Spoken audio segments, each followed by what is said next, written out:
Hola chicos, bueno, vamos a comenzar con la puntuación del texto que ustedes ya tienen, La construcción social de la enfermedad, de la licenciada Lejarraga.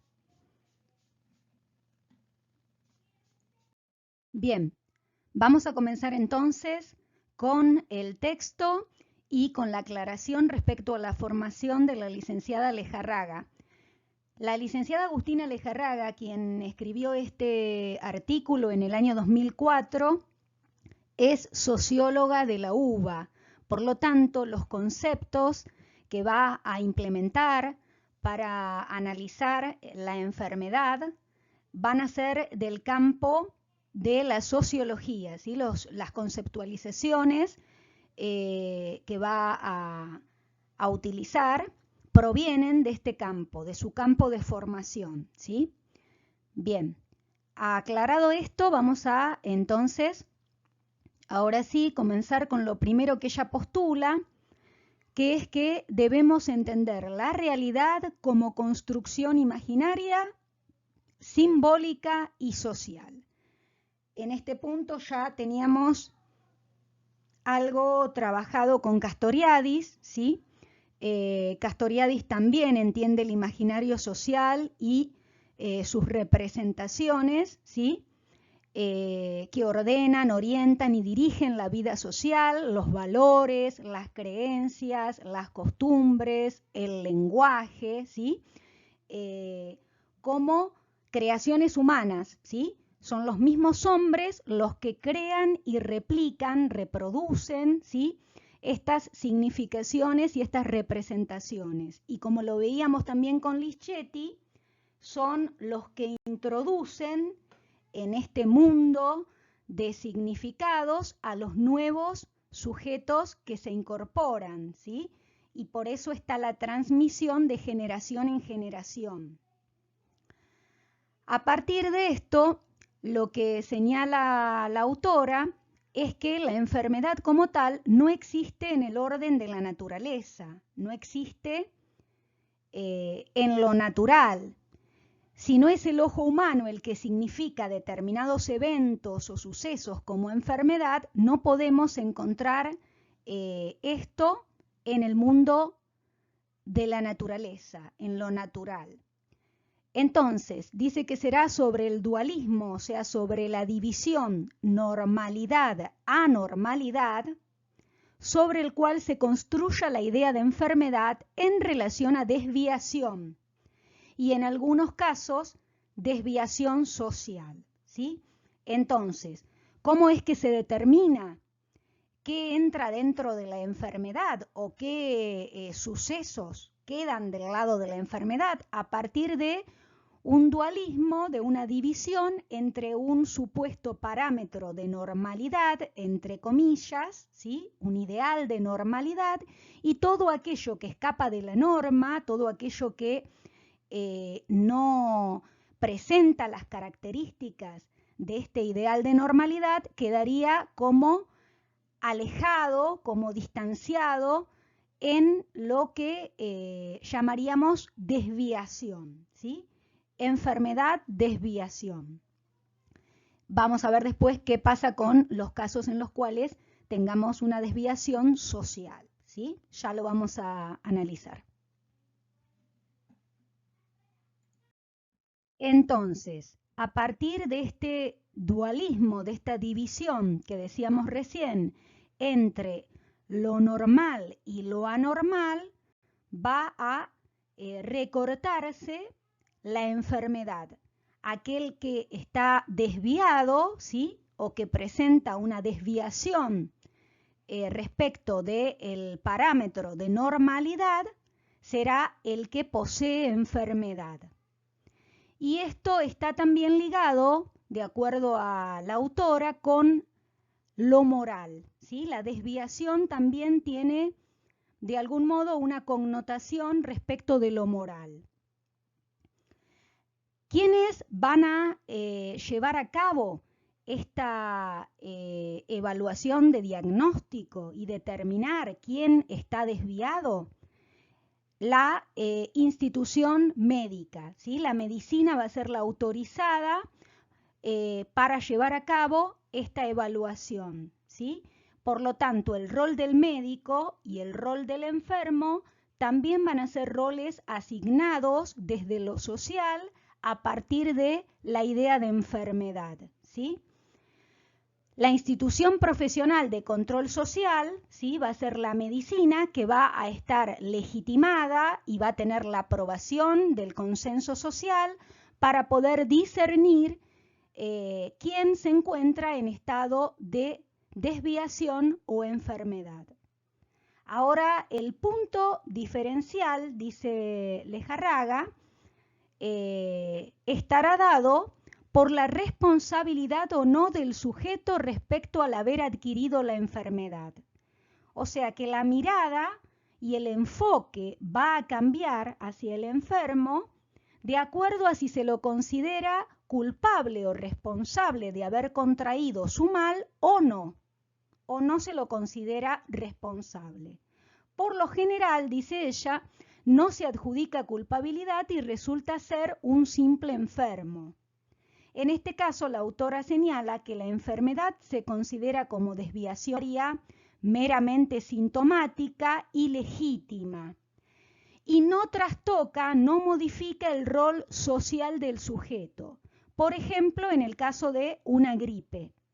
En ese caso tenemos a alguien que es diagnosticado por la institución médica, ¿sí?, como enfermo, pero su mal, su afección será meramente sintomática, ¿sí?, y por tanto no va a modificar, no va a interferir sobre su rol social. A lo sumo el enfermo tendrá que guardar reposo, ser medicado, seguir ciertas prescripciones, pero luego puede retomar su vida habitual. En este caso sería una desviación primaria, meramente sintomática y legítima. Entonces, como decíamos recién, en el caso de una gripe o una varicela, una gastroenteritis, estaríamos hablando, de acuerdo a la autora, de una desviación primaria legítima, porque al enfermo no se lo considera responsable o culpable de haber contraído su enfermedad y tampoco se ve afectado o se trastoca su rol social. A lo sumo tendrá que guardar reposo o seguir determinadas indicaciones, pero luego puede retomar con su vida habitual. Ahora, lo que ella analiza es qué sucede en el caso de enfermedades estigmatizadas, como el HIV, la lepra, la sífilis o muchas otras enfermedades venéreas que son de transmisión sexual. Aquí ella dice que se trata de desviaciones secundarias y esto lo señala porque involucran una reorganización simbólica en cuanto a las actitudes del entorno del enfermo una vez que se conoce su diagnóstico. ¿Qué quiere decir esto? Que las miradas del entorno y del grupo de apoyo del enfermo se modifican a partir del diagnóstico, ¿sí? Aparecen prejuicios, aparece estigmatización, aparece marginación o discriminación, ¿sí? Y los roles sociales originales, ¿sí?, que esas personas desempeñaban muchas veces se ven perturbados, no pueden continuar o sostener, ¿sí?, sus mismos empleos o la inserción social que tenían antes de conocerse el diagnóstico acerca de su enfermedad. En estos casos, la legitimidad de la enfermedad, señala la autora, puede ser negada. ¿Por qué negada? Porque se considera al sujeto responsable de haber contraído su mal, ¿sí? O sea que el sujeto se puso en riesgo o tuvo una relación ocasional o no se supo cuidar del modo en que debería de haberlo hecho, ¿sí? Aquí está el señalamiento social sobre ese sujeto que contrajo esa afección o enfermedad. Así, los componentes fundamentales para ver si se acepta al enfermo como enfermo y normal a la vez son dos: el rol social y su responsabilidad respecto a su situación, ¿sí? O sea, si se modifica, como decíamos recién, o trastoca tu rol social y puede continuar después del suceso de enfermedad con su vida habitual, o luego esto se va a ver perturbado porque se va a modificar y también va a generar en el entorno todo un cambio respecto a la mirada y al señalamiento que se hace sobre él. Y por lo tanto, si es responsable o no de haber adquirido tal o cual afección. Si no hay responsabilidad, es simplemente un enfermo, desviación primaria, mismo rol, y esto es legítimo. Entonces, si se establece que el enfermo es culpable, responsable de su situación, la enfermedad pierde legitimidad y el enfermo resulta ser juzgado o señalado desde lo moral como un criminal con una desviación secundaria y teniendo que asumir un nuevo rol social. Por supuesto que esta diferenciación la autora la hace para llevarnos a la reflexión. Lo que hace es tener una mirada crítica respecto a cómo se margina o se castiga a los sujetos que presentan determinadas afecciones y a veces su mismo grupo familiar reproduce representaciones que circulan en lo social y castigan o juzgan al enfermo, ¿sí? En el caso de las adicciones, bueno, vos no te curás porque no te querés curar, o en el caso de las enfermedades que se contraen a través de transmisión sexual, bueno, si vos no te cuidás, o porque vos andás con cualquiera, ¿sí? Muchas veces se escuchan este tipo de cosas, ¿sí? Bien, hasta acá la autora desarrolla una primera parte del artículo. En la segunda parte del texto toma a un autor, Boltanski, que desarrolla la relación del sujeto con el propio cuerpo y habla de que existe una cultura somática y que la enfermedad traduce esta relación del sujeto con el propio cuerpo. Lo que el autor nos dice es que la manera en la que percibimos y experimentamos nuestro propio cuerpo, como así también la manera en que interpretamos la salud y la enfermedad, está ligada a nuestro grupo social de pertenencia, ¿sí? A las creencias, a las costumbres, a la educación, a todo lo que fuimos recibiendo durante nuestra crianza y nuestro desarrollo.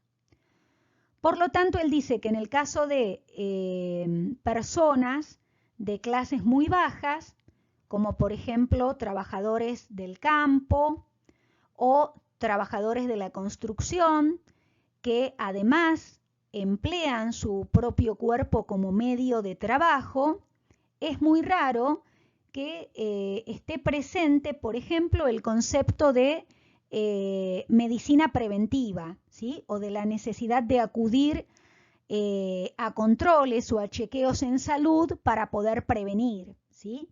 En cambio, en el caso de sujetos de clase media o media alta que realizan un trabajo intelectual, el acceso a la salud por lo general se ve facilitado porque cuentan con obra social o con prepagas y está instalado todo esto de, de la necesidad de controles, de la necesidad de chequeos anuales, ¿sí? Y de la importancia de la prevención en salud.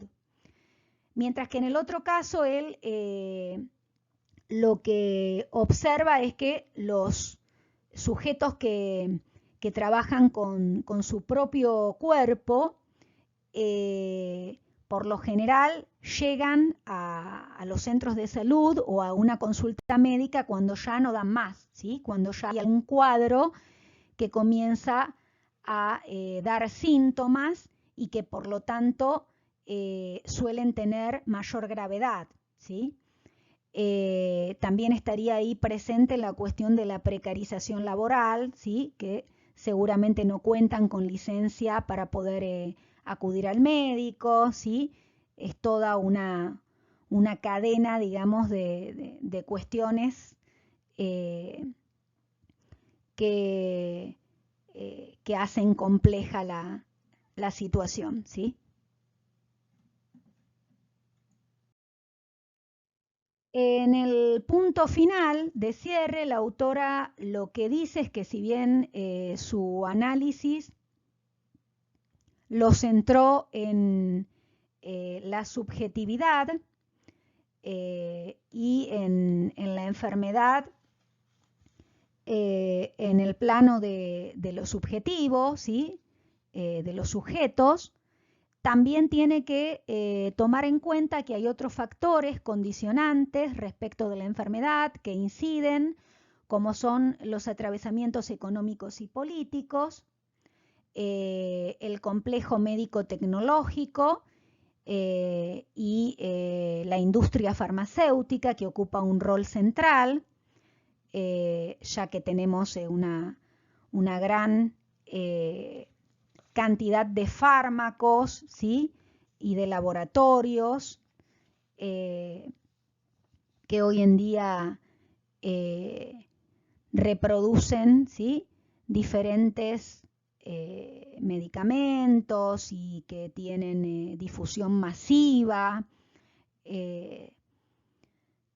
Bien, entonces, bueno, esto también lo señala y por otro lado, contempla lo que sucede con las condiciones materiales y ecológicas que se han deteriorado en los últimos años en nuestro país, de aquellas personas que están viviendo en la pobreza y la marginalidad, que tienen muy pocos recursos y con medios ambientales insalubres, ¿sí? El contexto social desfavorable, ¿sí? Con hacinamiento, con precariedad en cuanto a todo aquello que puede llegar a aportar a la calidad de vida.